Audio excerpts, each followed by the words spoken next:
Hello everyone and welcome to the long-awaited round 1 of the 2019 Grenke Chess Classic. If you remember, last year's winner of the Grenke Chess Open was Vincent Keymer, and he won the Grenke Open tournament with 8 points out of 9. I don't know if you remember, if you were subscribed to the channel back then, but in the last round he defeated Richard Rapport. It was really an amazing game, and his teacher Peter Leko said that even Magnus Carlsen would be most likely satisfied with 8 out of 9 in the open section. And by winning the open section, he qualified for this year's Grenke Chess Classic. This is the master event, 10 players, a single round robin featuring players like Magnus Carlsen, Peter Svidler, Vishwanathan Anand is playing Arkady Naidic, and a lot of strong players, and the 14-year-old German superstar, as I called him in my last year's video, the German Bobby Fischer, Vincent Keymer.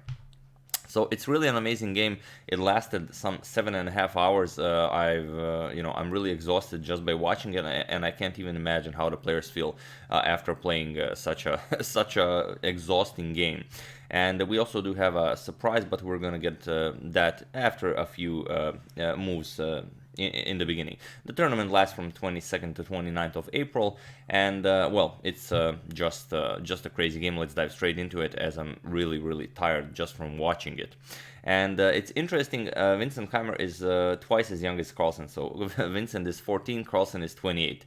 Not very often that Carlsen will face such an opponent. But okay, Vincent opens with d4. Carlsen replies with knight to f6, we have c4, and Carlsen goes for the Benoni. There was a lot of talk about what opening will Carlsen use, as well, he faces an opponent who is twice as young as him, and some I don't know, even maybe 300 rating points lower rated than him.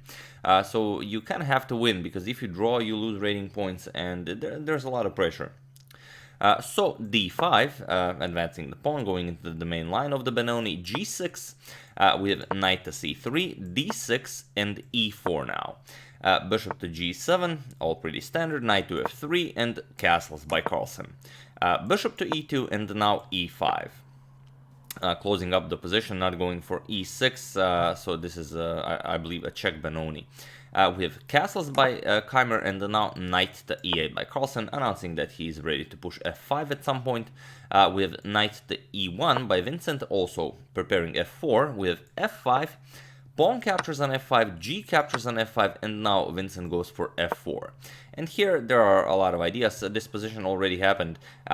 It happened in 1968 in a game between Hans-Günther Kessler and Tigran Petrosyan, where Petrosyan, after this f4 move, continued with knight to d7. And Carlsen also goes for this move, so he follows Petrosyan's game, and in that game, bishop to e3 was the move. But here Vincent goes for knight to d3, and it is of this moment from move 12 that we have a completely new game on our hands. And since it's only a new game from now, I would like to take this opportunity to show you a few nice photos and a few nice high quality videos from this event. So here we have a very nice photo of, there you see Magnus Carlsen on the right, Vincent on the left, and Arkady Dvorkovich, the FIDE president, making the first move for Vincent. You can see that Carlsen is already focused on the game, and Vincent gives Carlsen the deadly stare. And also we have this very nice photo. No, not a photo, this is a video. The good people of the Grenke Chess Classic video team sent me these few videos for us to enjoy, so let us dive straight into it. So here we have, see, the high quality footage is just amazing. There you have it. Vincent thinking about the position, Carlsen blurry in the front. Let's just enjoy it for a few seconds. Also we have this one, also a nice close-up of Vincent. Pretty stressful probably for a 14-year-old boy to be put to such a spotlight, but as you'll see, he fared very well. Also here we have a very nice photo of Carlsen. There you see a blurry Caruana in the background. Also thinking what to do about the position, even though we haven't reached this position already, but I'm sure you won't mind, as you won't be able to transfer it into the 2D board that we are using. And here the last one, from this perspective, there you see a wild Caruana appears in the background. Vincent makes his move, And well, it's just amazing footage. So I'm very thankful to the Grenke Chess Classic video team for sending us these.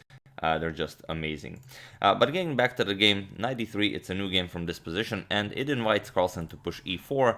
Carlsen is no stranger to grabbing more space in the center, so he does it. We have e4, forcing the knight back. We have knight to f2, and now Carlsen goes for bishop captures on c3. It's not a new idea. It seems like a very weird idea, giving up your dragon for a knight here, but Carlsen just closed the center. And as you'll see in the position very quickly, his knight pair will be a lot more maneuverable than Vincent's bishop pair.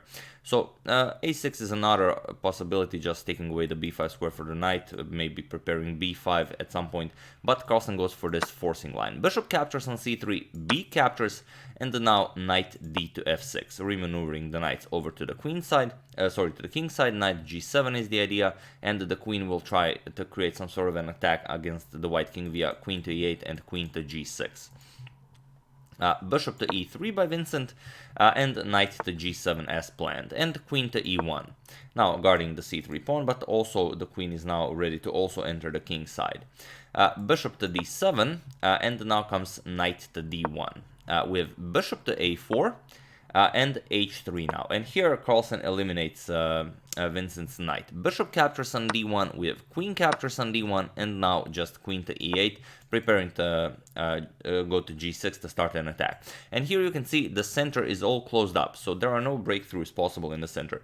Only breakthroughs possible in the position are a6 followed by b5, if Carlsen decides to do a breakthrough on the queen side, or if Vincent at some point decides to do g4. And well, it's both ideas are a bit risky, and until the bishop pair becomes active, the knight pair will be stronger. So king to f2. Vincent now makes room for the rook on g1, and he wants to push g4. So he's not afraid of Carlsen. He says, I'm coming for you.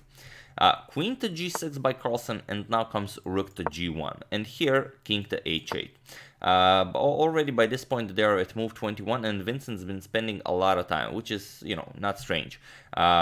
He won the last year's super tournament. Well, it's not a super tournament, but it is a very strong, especially since he won it with 8 out of 9, and now he faces the world champion in round 1 of the main event next year. And here he has to decide, does he want to go for a4, keeping everything stable, maybe trying to create some weaknesses on the queen side, or does he want to immediately go for g4? Now, everyone was hoping he immediately goes for g4. It's a very powerful idea, but it's hard to calculate it, because after queen to g4, you get queen h6, and now you don't really do much by pushing g5 because queen h4 check. And now after the king moves, you get knight g to h5. And here if you capture the knight, then comes queen g3 check, king f1, and now queen captures on h3 with check. Not grabbing the bishop, but this check is stronger. King f2, and now queen to h4 check. King to f1, and now knight captures back on f6. And now you have just a very strong position where white is up material, but black is much better here. So after this g4 move and queen h6, you will not be playing g5, you will have to go rook to h1. And then you get this queen h4 check, king g2, and then after knight to d7, you can go queen to e1. Trade queens, and then after rook captures, you can go h6. And here you would have this position with white, where you are a little bit better, but it's hard to decide to play this against Carlsen and to calculate everything so properly that you can go for g4, and that Carlsen, by playing king to h8 and allowing g4, well, he basically says that this is better for black. So here is one of the moments where Vincent believes him, and he goes for a4. And I've seen the live stream. His teacher Peter Leko was actually satisfied more with a4 because it just keeps everything stable, not going into anything crazy. And okay, rook to g8, and here queen to f1 by Vincent. Now, if this knight wasn't here, queen g3 would be checkmate. You can see that the queen and the bishop are not allowing the white king to move anywhere. So you have to be very careful. Carlsen goes knight f to h5, now preparing queen to g3 checkmate, as the knight now covers the g3 square, and here you have to prevent it. So g3 by Vincent, and now rook a to f8. Just bring that rook into the game. Queen to g2 now, and now comes queen to f6, attacking the c3 pawn, and Vincent simply defends it. We have rook a to c1. And now you have to again decide what to do. One option is definitely knight captures on g3. A piece sacrifice that follows queen captures, and now knight to h5, opening up an attack against the white queen. And now after you move the queen, queen to h4 check. King to f1, and now rook captures on g1, king captures on g1, rook g8 check, king to f1, and then, well, you have to close up the queen side and try and play this position. It looks scary for white, but black doesn't have anything decisive here. So by going for this, Carlsen would mostly be offering a draw, which Carlsen is not interested in. After this rook a to c1, Carlsen just continues playing. We have queen to d8, now with ideas of maybe going over to a5 and attacking the a4 pawn and the c3 pawn from the queen side. So perhaps the idea is to win the pawns on the queen side. We have queen to h2 by Vincent, and now just knight back to f6. We have g4 now. And here, knight to d7. And it seems now that Carlsen is ready to play queen to a5, followed by knight to b6, and win the pawns on the queen side. And here we have g5. It's interesting that after Vincent pushed g5, he had only 6 minutes on the clock, and he needs 11 more moves to reach time control, while Carlsen had over 40. And here Carlsen does go queen to a5, and this is where things started to take a wrong turn for Vincent. Here you have to go h4, h5, h6, and only then push g6 to break through on the king side. But Vincent immediately went for g6. His idea is that when Carlsen plays h6, which he must, to go queen g3, queen h4, and deliver checkmate.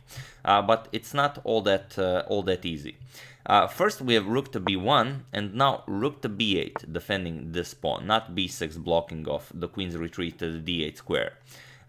We have queen to g3 now, preparing queen to h4 and capturing here, but now Carlsen just retreats queen to d8, and this is the point. Now that Vincent pushed g6 immediately, the queen now has access to the h4 square, and a queen to h4 by white is not possible anymore. So we have king to e1 by Vincent, and now knight to e8 by Carlsen. King to d2, and now knight to f8. Here Carlsen is ready to win this pawn. And we have bishop to f2 here. Bishop to h5 was also possible, taking control of this pawn, but then then knight to f6 attacks the bishop, and well, here white just wins. So this would have been possible for white, but it's Vincent is very low on time, and he didn't find this line. Now, of course, g7 wins the game. So here, after knight to f8, Vincent doesn't find this bishop to h5 idea. He goes for bishop to f2. And here, Carlsen is no rush to capture the pawn. Now he just improves the position. Queen to e7. And now the same idea that we already shown, bishop to h5 doesn't work, because now knight f6 is possible as the queen covers the g7 square. So here, after queen to e7, we have king to e3. Vincent is just waiting to see what Carlsen will do, and now queen to f6. Here, by the time Carlsen played queen to f6, he could have captured the pawn, but there's no rush because Vincent has only 1 minute on the clock, and Carlsen is pressuring him to make a mistake. Vincent goes king to d2, and only now does Carlsen capture. We have knight to g6, and now h4. You have to be careful where you move the knight, otherwise you might get queen captures on g8 checkmate. So knight to e7 by Carlsen, opening up an attack towards Vincent's queen. Queen to h3, and now rook captures on g1. We have rook captures on g1, and now queen to f7. And here, this is move 40, so by playing rook captures on g1, Vincent reached time control, so here he was awarded additional time. So now he is no longer under time pressure, but the game is highly complicated, and it continues. And as you can see, Carlsen is up a pawn, so it's not an easy position. We have h5 by Vincent, and now comes knight back to f6. Bishop to h4, and now b6, just strengthening the queen side, and rook back to b1, preparing to push a5 and to bust open the queen side. And here Carlsen goes queen to f8. Not a lot, pretty much no one understood what queen to f8 was. Peter Leko and Jan Gustafsson agreed that the queen was much more useful on f7. But here, most likely what Carlsen was doing and what they agreed upon was that he was simply trying to get Vincent to waste more time. And this is what Vincent does, as he doesn't really have all that many active moves. He goes rook to g1, Carlsen repeats, queen to f7, and we have rook to b1. Rook to g7 by Carlsen, rook to g1 by Vincent, and queen back to f8. And with these few moves, Vincent is again under 20 minutes. So he constantly tries to see what Carlsen is doing, and it seems to be working for Carlsen. King to c2, and now knight f to g8. Remaneuvering the knights, we have king to d2, and now queen to f7. We have king back to c2 by Vincent, and now rook to f8. So now the position changed, and any threefold repetition ideas to get a draw by Vincent will no longer be possible, at least not for the moment. Vincent goes king back to d2. We have queen to e8, now transferring his attention over to the queen side. Rook to a1, defending the pawn, and now rook to f7. We have a5 by Vincent, b captures on a5, rook captures on a5, and now comes knight to c8. Just defending the pawn, also the rook is defending the pawn, and once this knight comes to b6, there will be constant pressure towards the c4 pawn, and it will still be a very difficult position for Vincent to play. He goes rook back to a1, and now queen to f8. We have rook to b1, rook to b1, and by the time this was played, Vincent was again down to 5 minutes on the clock. And here Carlsen just closes the b file with knight to b6, now with constant pressure towards the c4 pawn, and now rook to g1. And here everyone thought that Carlsen blundered, because everyone is following the live stream, watching Sesse's analysis, the Norwegian supercomputer. And here Sesse's line was, I will show it as it is, well, quite pleasing, just a5. And after a move by white, a4, and now after rook to b1, attacking the knight, queen to b8. This is the idea. The queen has to come to a7. And after rook to b5, a3, king to b1, and now queen to a7, guarding both the knight and the pawn on a3. After rook to b3, a2 check, king to a1, and now rook joins the queen side with rook to b7. This was Sesse's plan on how to continue pursuing advantage with black. But Carlsen tried a different idea. Here Carlsen played rook to g7, and he allowed Vincent a lot of activity. And here Vincent immediately strikes. Rook captures on g7, king captures on g7, and now queen to g3 check. King to h8, and now queen to g6. And this is the problem. Now Carlsen can't move the queen or the knight, as they have to keep an eye on the h6 pawn, and also you can't move the knight because of bishop to f6 wins immediately. So Carlsen has to figure out what to do here. We have a5, and now comes bishop to f1. With bishop to f1, Vincent reaches the second time control, and he's awarded additional 15 minutes. So he's again out of danger. Carlsen continues with a4, with king to c2, and now a3. Brilliant idea by Carlsen that allows him to continue the game, pushing for some advantage, even though it's really unbelievable that you can even push for advantage here with the white queen tying all of your options up like this. Here, king to b3, and now do you see the move by black that Carlsen had in mind? Even feel free to pause the video here to see how you protect the a3 pawn. I'll give you a couple of seconds if you're interested in trying to do it. I know it's late and you must be exhausted, but it's a nice idea. For those of you who are able to do it, you are an excellent maneuver of knights, and for those of you who just want to enjoy the show, knight to a4. This is the idea Carlsen played, because now, of course, capturing is the best thing to do, but there are also other possibilities. Here you could capture and then play everything that follows, but Vincent here isn't interested in that. You could go captures and then knight captures on c3. If you capture the knight, obviously you cannot prevent the pawn from queening. So after captures and captures on c3, you could now go bishop to h3, going for this, but now it's really a draw, pretty much. After queen a8 check, king b2, queen b8 check, allowing king captures on c3, but now queen b4 check. This was Carlsen's idea. King c2, queen captures on c4, king d1, Queen d3 check, king e1, queen e3 check, and now you can't go king f1 because queen captures bishop with check, then you no longer have bishop captures on f5, so here you would have to go back and queen d3 check, it would be a draw. But here an amazing moment happens. Vincent either didn't find this, or he's not interested in a draw. He plays bishop to h3 immediately, and now he wants to go for this mating idea. Carlsen goes queen g7, trades queens, we have queen captures, king captures, and only now bishop captures on f5. But here knight to f6, and here Vincent is again down to his last 5 minutes, and there are no more time controls, there are no more additional time givings, so you have to play the absolute best idea. And it's not all that difficult to make a mistake here. Here it seems like just captures, and captures secures a draw for white, but this would actually be a huge mistake because a2 now wins the game for black. You have to stop the pawn from queening, but then your bishop is very poorly placed on e4, knight captures on c3 check, picks up the bishop, it's all over.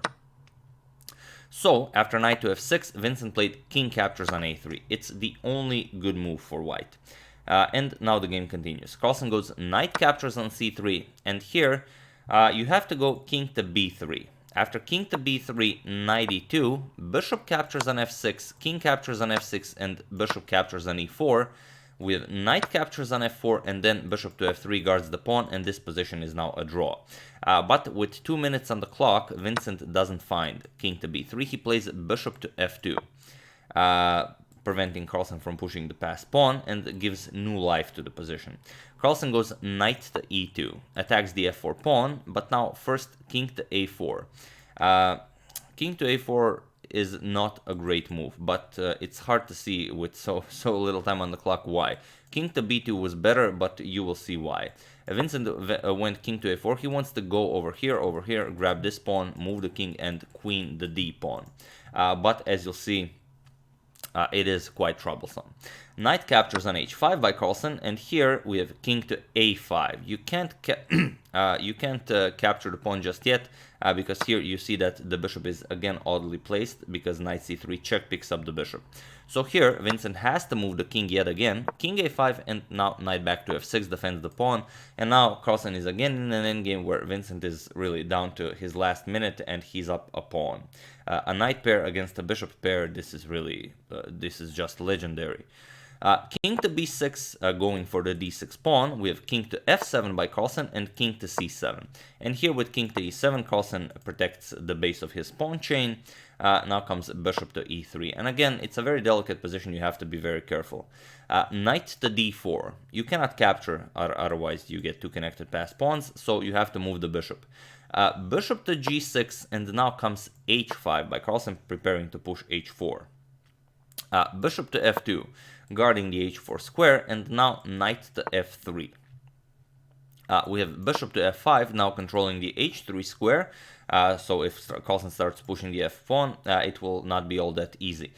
Here, h4 would actually be a big mistake for Carlsen, because Vincent would get a chance to go back king b6, and then he would be able to protect the c4 pawn. So Carlsen immediately plays the absolute best move, knight d2, goes for the c4 pawn, and now you cannot protect it. Well, you can. Bishop to h4 by Vincent, pinning the knight, and now, of course, if you capture, then you will lose the e4 pawn. So here, Carlsen again goes for the best move, e3, prepares to advance his passed pawn. Now comes bishop to d3, controlling e2. Now comes knight to f3, attacking the bishop here, and now you have to capture. Bishop captures on f6 was played. We have king captures on f6, and now comes king captures on d6. Finally, Vincent gets his own passed pawn, but Carlsen goes h4 with two passed pawns. Carlsen is very fast.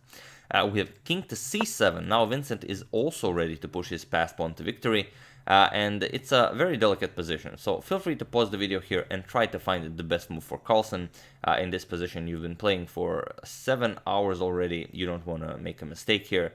Pause the video and try to find the best move for black in this position. I'll give you a couple of seconds. For those of you who were able to do it, you are an excellent endgame player after 7.5 hours of struggle, and for those of you who just want to enjoy the show, h3 is not the way to go here. Knight to d4 is the move, but we're just going to quickly show h3 because it's very interesting. If h3, then d6, and now if knight to d4, preparing knight e6 check, then f5 takes away the square from the knight. And now we get this very interesting series of moves. e2, bishop captures on e2, and now we have h2 going after this guy. And now d7, because now the pawn will queen with check, so you have to move the king. King captures on f5, and now bishop to f3, controlling the queening square. Knight captures d8 queen, and now after h8 queen, yes, black is up a knight, but queen d5 check, and it's very hard to calculate if you will be able to get out of all the checks. So h3 would be wouldn't be the best idea. Knight to d4. This is best because now this move is immediately met with this check, so there are no problems here. Here king to c8 was played, not allowing knight to e6 to come with check, but now we have e2. And it was in this position on move 81 that Vincent Keymer resigned the game. Why did he resign? Well, we're going to show it. You do have to capture, or e1 brings the queen into the game. So after bishop captures, knight captures on e2, now you get d6, and after knight captures on f4, d7, knight here, there's nothing to do. You will get a queen, but after knight captures, king captures, the h pawn is simply too fast, and it's a winning endgame for black. So yeah, 81 moves against the world champion, really an impressive game, and everyone thought Vincent had at least a draw. He had a better position. He was maybe if Carlsen had the white pieces instead of Vincent, maybe Carlsen would have won with white. But here Carlsen just shown what caliber of a player he is, because it's just insane how there's really nothing to do in the position, but he just makes you think there is, and then you waste time, then you get yourself in time trouble, and then you survive the first time trouble, you survive the second time trouble, but then finally in the third time trouble, you make an inaccuracy. Carlsen takes advantage of it, and it ends up in a win. So a tough first round for Vincent Keymer against the world champion. And he has to, rest up quickly, because tomorrow he faces Viswanathan Anand with the black pieces. But that's the beauty of chess. That's what it's like to play with the big boys, and he might have a tough time in this tournament, but it will bring him a lot of knowledge and a lot of experience. So yeah, that's the game. I do hope you enjoyed it. I would like to thank Tony Mo at guitar, Hadi Sabati, Andrei Marius Tedorescu, Tucker Stjoblad, and Sander Bjokhors for a contribution to my channel. Thank you a lot, I really appreciate it. As usual, you can check 2 of my previous videos here. Thank you all for watching, and I will see you soon, hopefully with some more interesting content. We're definitely going to continue the Grenke Chess Classic, and if there will be time, we'll be doing the Capablanca Saga in between games. And for the end of the video, let's once again check out this very nice photo of Vincent giving Carlsen the stare. It's just a very powerful photo, so let's just enjoy it for a few seconds more. Well, there it is. I do hope you enjoyed it. Have an excellent rest of your what day is it today? I don't even know.